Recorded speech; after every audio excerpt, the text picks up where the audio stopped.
করে লক্ষ লক্ষ মানুষের প্রাণ গিয়েছে। আবার বাংলাদেশ হলো কোত্থেকে ভারতের টয়লেটের পচা গলা কিনা কয় সমাজতন্ত্র, তারপরে ওই যে সেকুলারিজম, ধর্মনিরপেক্ষতাবাদ, তাই না?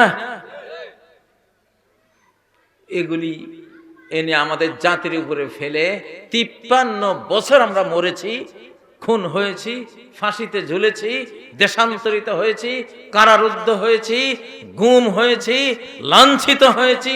সব কিছুর মূল কারণ একটাই, এই কোরআনের কথা বলে এনে সেই জায়গায় বসিয়ে দিয়েছে শয়তান আর শয়তানের সংবিধান। এই পাপের সাজা আইয়ুব থেকে হাসিনা পর্যন্ত সবাই পেয়েছে।